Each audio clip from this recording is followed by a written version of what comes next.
ये देंगे इंडिया को सरप्राइज। नवाज शरीफ के टाइम पे 2 या 3 होते थे पोलियो के cases.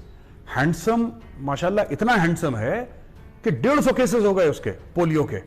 He is not been able to control polio, he is not able to control food, he is not able to control his army, he is able to control nothing.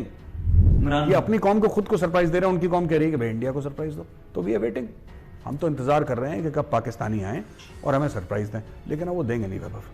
मुझे नहीं लगता, हमें फिर से एक reminder भेजना पड़ेगा और कोई मेकअप वेकअप का आइटम भेजना पड़ेगा, दर्जी भेजना पड़ेगा वहाँ पे नाप लेने के लिए, खासतौर से बाजवा साहब का। इमरान खान से तो मुझे वैसे भी कोई उम्मीद नहीं है। जो इन्होंने वादा करा था 370-35A के हटने के बाद कि हम भारत पर अटैक करेंगे और कश्मीर में चढ़ दौड़ेंगे, जब तक ये कश्मीर में नहीं चढ़ दौड़ते तब तक मैं अलग अलग ब्यूटी के आइटम इनको भेजता रहूंगा।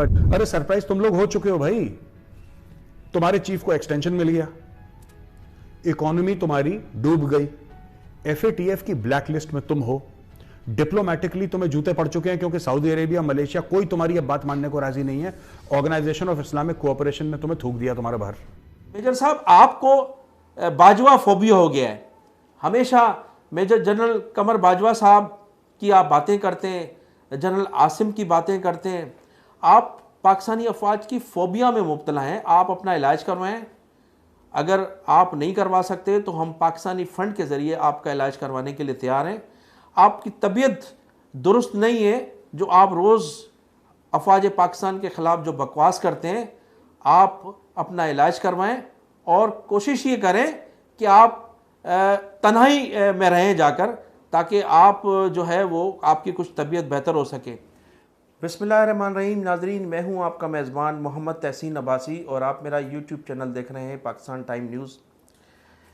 नाज़रीन, पाकिस्तान की मौजूदा हुकूमत ने अमरीकी जो बाइडेन हुकूमत पर वाज़ा कर दिया कि वो किसी भी सूरत अब दोबारा अपने शमसी एयरबेस अमरीकी फ़ौज के हवाले नहीं करेगा। इसके बाद से अमेरिका में तो इस पर रद्द-ए-अमल नज़र नहीं आया, लेकिन हिंदुस्तान की मीडिया, इलेक्ट्रॉनिक मीडिया और प्रिंट मीडिया में इस सिलसिले में तूफ़ान बरपा है।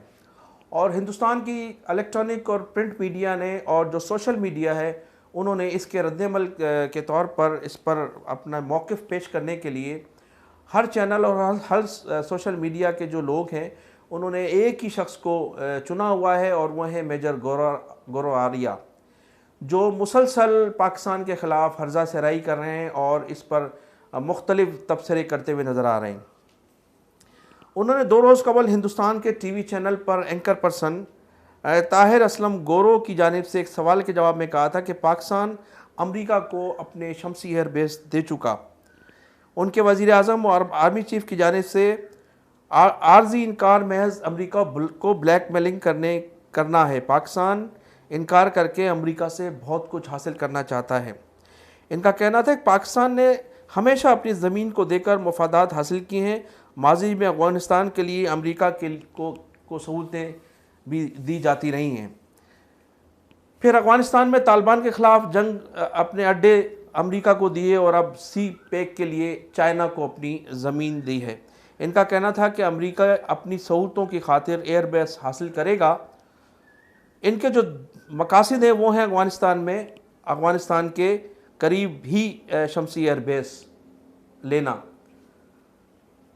इनका कहना था कि अगर ऐसा हुआ तो फिर अमरीकी ट्रूप्स आएंगे तो सप्लाई कहाँ से आएगी। शमसी एयरबेस गवादर के करीब हैं, जहाँ बड़ी तादाद में चाइनीज़ मौजूद हैं और उनका एक बड़ा इंफ्रास्ट्रक्चर भी वहाँ मौजूद है और $1 बिलियन की इन्वेस्टमेंट भी तो है, जो अगर टकराव होगा तो इन दोनों हुकूमतों के दरमियान इसके नताइज क्या निकलेंगे। पाकिस्तान दोनों ताकतों के दरमियान सैंडविच बन चुका है। मेजर गौरव आर्या साहब, आज का पाकिस्तान माजी के पाकिस्तान से मुख्तलिफ है। अगर पाकिस्तान ने माजी में अमरीका को जो एयरबेस फ्राहम किए थे, वो इलाके में अमन व अमान को बरकरार रखने और इलाके के करोड़ों लोगों की ज़िंदगियों को महफूज बनाने के लिए दिए गए थे। अगर इन दिनों भी पाकिस्तान अमरीकी हुकूमत को शमसी एयरबेस फ्राहम नहीं करता तो फिर ख़ित्ता बुरी तरह से बदअमनी फैल सकती थी पूरे ख़ित्ते में, और वो टाइम फ्रेम वर्क ऐसा था कि मुमकिन था कि तीसरी आलमी जंग भी हो सकती थी। उस तीसरी आलमी जंग से बचने के लिए उस वक्त की हमारी फ़ौजी हुक्मरानों ने और सिविल हुक्मरानों ने मिलकर ये मशवरा किया और उसके बाद अफ़गानिस्तान में अमन अमान की बहाली के खातिर शमसी एयरबेस अमरीकी फ़ौज के हवाले किए थे। ये उस वक्त की हमारी हुकूमत का पूरी दुनिया पर एहसान है। अगर ऐसा न किया जाता तो पूरी दुनिया जंग की लपेट में आ सकती थी और पूरी दुनिया में एटमी जंग छिड़ती तो पूरी दुनिया तबाह हो सकती थी। ये हिंदुस्तान के मुफाद में भी था, पाकिस्तान के मुफाद में भी था और पूरी दुनिया के मुफाद में था, जिस पर आप हर्जा सहराई करते हुए ये नहीं सोचते कि पाकिस्तान की आबादी और आपके मुल्क की आबादी में कितना ज़मीन आसमान का फ़र्क है। मेजर साहब, आप 27 फरवरी 2019 का भी वो दिन याद रखें जब आपका एक जंगजू पायलट पाकिस्तान पर हमला आवर हुआ और उसके बाद पाकिस्तानी अफवाज ने उसके साथ क्या किया, किस तरह से गिरफ़्तार किया और किस तरह से अखलाकी तौर पर उस अभिनंदन को आपके हवाले करके एक दुनिया में मिसाली किरदार अदा किया और दुनिया को ये बताया कि पाकिस्तान एक अमन पसंद मुल्क है। और न सिर्फ उसको वापस करके हमने किसी की मुखालफत मोल नहीं लिया, उस हुकूमत ने इस जो मेजर जो थे आप भी अभिनंदन आपके उनको जब दिया गया तो हमारी पूरी कौम हुकूमत के साथ खड़ी थी, फ़ौज के साथ खड़ी थी, पूरी कौम ने उसको सराहा था और पूरी कौम इस पर जो थी वो हुकूमत को खराज तहसीन पेश कर रही थी कि हमने एक अमन का हाथ बढ़ाया है दुनिया में, दुनिया पर ये वाज़ा किया है कि हम अमन पसंद लोग हैं। लिहाजा इस चीज़ पर तनकीद करना एक शर्म और एक अफसोस की बात है। लेकिन लामाला आपको इससे 27 फरवरी वाले वाक़यात पर तो आपके सीनों पर जो है सांप तो लौटते होंगे, लेकिन अब आपकी मजबूरी थी और हमारी जो है वो आपकी मजबूरी थी। आपने हम पर स्ट्राइक किया और हम पर हमला करने की कोशिश की, जिसमें आप नाकाम हुए और हमने अपना अखलाकी फ़र्ज़ अदा किया, दुनिया को दिखाया कि हम अमन पसंद कौम हैं।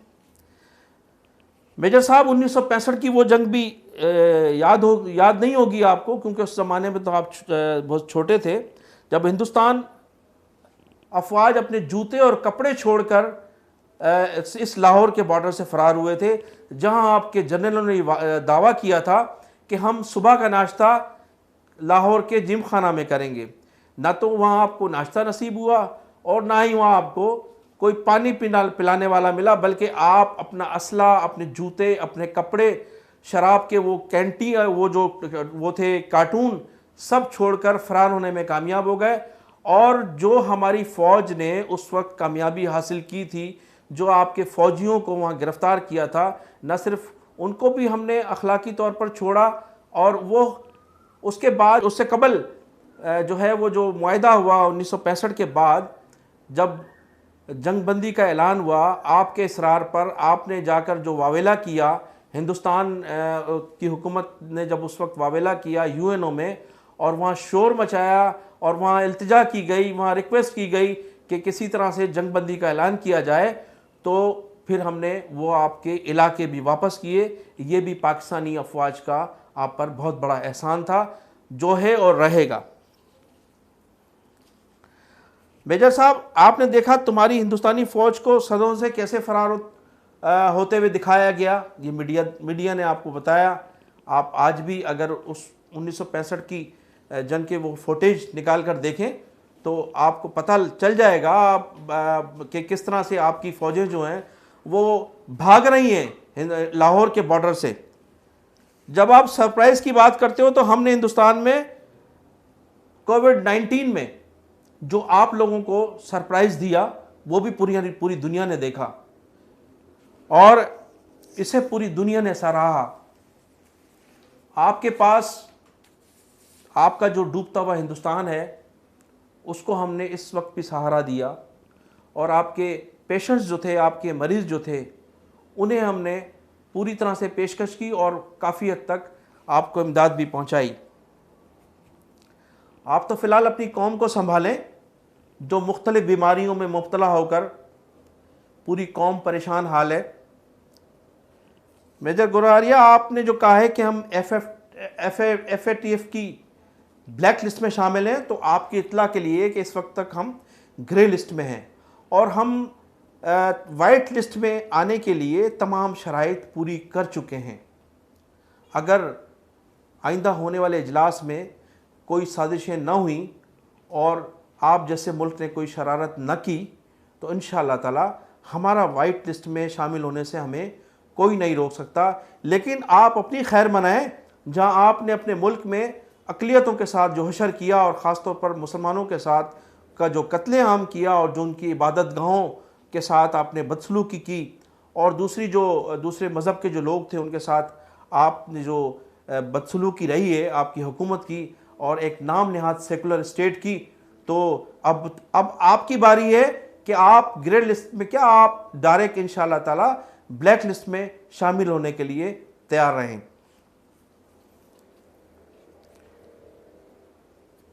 मेजर गोराया साहब, हमारी इत्तला के मुताबिक हिंदुस्तान के मुख्तलिफ इलाकों में इस वक्त 19 से ज़ायद आज़ादी की तहरीक चल रही हैं। मज़ीद आप ज़्यादा बेहतर जानते हैं, जहां और आपके फ़ौजी रोज़ मारे जा रहे हैं, जिस पर आपने मीडिया पर इस पाबंदी लगाई हुई है कि वो जो आज़ादी की तहरीकें जन्म ले चुकी हैं, जहां हज़ारों नहीं, इस आज़ादी की तहरीक में लाखों लोग शामिल हैं, उस तमाम ख़बरों पर आपने पाबंदी लगाई हुई है और उन पाबंदियों की वजह से वो ख़बरें मंज़िल-ए-आम पर नहीं आ रही। गोरा आर्या साहब, पाकिस्तान की मुस्लिह अफवाज व बहादुर अफवाज का ये आलमी रिकॉर्ड है कि हमारी अफवाज में आज तक किसी भी फ़ौजी की खुदकुशी करने की कोई इत्तला नहीं। ये हमारा आलमी रिकॉर्ड है पूरी दुनिया में।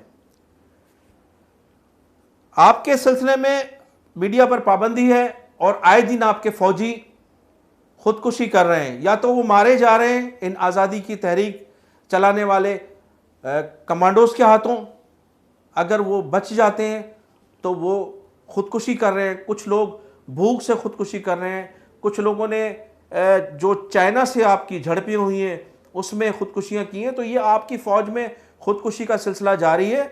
आप अपनी इस फ़ौज को संभालें, हमारे सरप्राइज़ का इंतज़ार न करें। हम आपको सरप्राइज़ उस वक्त देंगे जब आपकी तरफ से जारियत होगी।